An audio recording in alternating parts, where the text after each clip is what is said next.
Welcome back to Dance of the Alone. Today, we're diving into a really profound aspect of Kundalini awakening, something that often gets misunderstood, I think. We're talking about energy as intelligence, a concept beautifully articulated by Premyogi Vajra. It's so true, Lydia. When people hear Kundalini, they often jump straight to wild energy, unpredictable, even dangerous. But the idea that it's intelligent, that it knows what it's doing, that shifts everything, doesn't it? Absolutely. Premyogi Vajra states, Kundalini is not wild energy. It is intelligent. It knows what to clear, where to rise, and when to rest. That's such a crucial reframe. It's not something you need to manage or control in the way we usually think. Yeah, I remember early on in my own journey, I felt like I had to direct it, or at least understand every single sensation immediately. Any tremor, any heat, I was trying to intellectually label it, to figure out its purpose. And honestly, that just created more tension. Exactly. Because when we stop interfering, we begin to see this energy is not chaotic. It is conscious. That's a direct quote, and it's so powerful.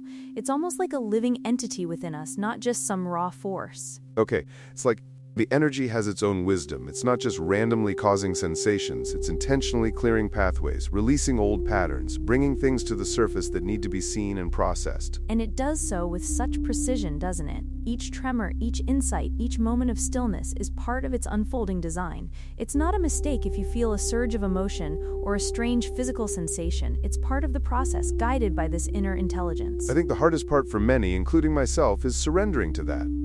Our minds are so wired to take charge, to analyze, to plan. To just let it move, let it teach, feels counterintuitive sometimes, especially when the experience is intense. It really is, and that's where the non-dual aspect comes in so profoundly. It's not my energy that I need to control, it's the universal energy, moving through me, the individual form. There's no separate me to control it. So, when we try to micromanage it, we're essentially putting up resistance against something that inherently knows what's best for our system's purification and evolution. It's like trying to tell your body how to digest food. That's a fantastic analogy. Your body just knows. It has an innate intelligence. And Premyogi Vajra is inviting us to extend that same trust to this profound spiritual energy. The energy that awakens you also guides you. Trust its rhythm. It's a complete paradigm shift from a doing mentality to a allowing mentality. And honestly, it's liberating when you finally get it. The sense of burden lifts. You're not responsible for steering the ship, just for being present on it. Exactly, and it allows us to move into our next topic so beautifully, because once you trust this intelligence, you can really begin to embrace the physical aspect of awakening, which is embodiment is enlightenment.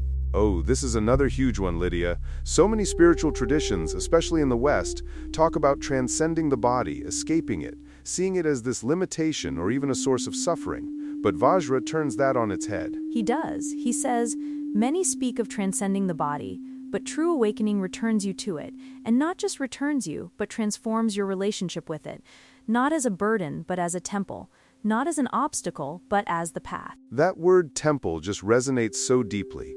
It shifts the perception from something to be overcome to something sacred, something to be revered. I mean, our bodies are incredible, intricate systems. And Kundalini, by its very nature, is a profoundly embodied experience.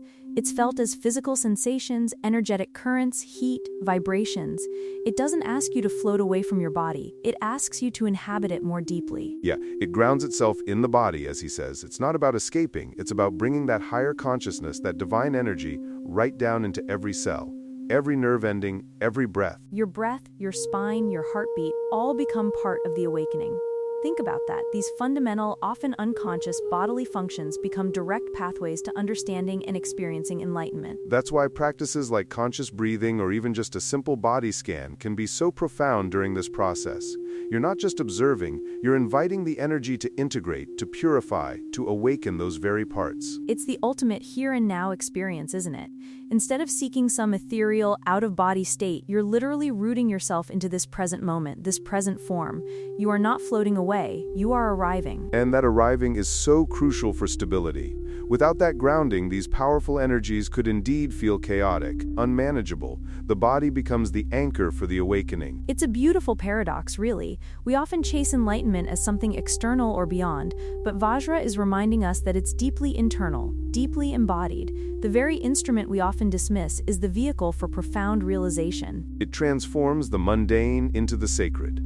My daily walk, my breath as I'm just sitting here, my digestion, all of it now holds the potential for this deeper connection, this deeper awareness. And it makes the entire journey accessible, doesn't it? You don't need special conditions or exotic locations. You simply need to be in your body, present to its sensations and its wisdom. Absolutely. It really demystifies enlightenment in a way, bringing it down to earth, literally.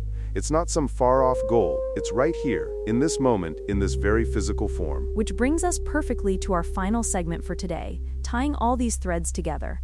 And it's something that I think provides immense comfort and stability amidst the sometimes turbulent journey of awakening, the still center. Oh, this is the anchor, isn't it? After talking about the intelligence of the energy and the importance of embodiment, the still center is what makes sense of all the movement and change. Precisely. Prem Yogi Vajra reminds us, amidst all the movement, the rising energy, the shifting emotions, the changing thoughts, there is a center. It's such a grounding statement. I mean, anyone who's experienced Kundalini awakening knows there's a lot of movement. Physical sensations, emotional releases that can feel overwhelming. Mental clarity one moment, confusion the next. It can feel like a storm sometimes. It really can. And that's why identifying with the still center is so vital, because it does not move, it does not change, it simply is. This is the essence of non-dual awareness, isn't it? The eye of the storm, the witness of all. It's like, no matter how wild the waves are on the surface of the ocean, the deep ocean floor remains utterly still. That's the feeling, that deep, unmoving presence. And it's not something you create, it's something you uncover, something that's always already there. It's your true nature. Kundalini may stir the layers, as he says, but at the center you are still. Always still. So even when there's intense heat, or involuntary movements, or profound emotional shifts, the you that's experiencing it, that's aware of it, isn't actually being moved or changed by it. It's just observing. Exactly. That's the core of the non-dual perspective. There's no separate observer and observed. The awareness itself is the still center in which everything arises and passes.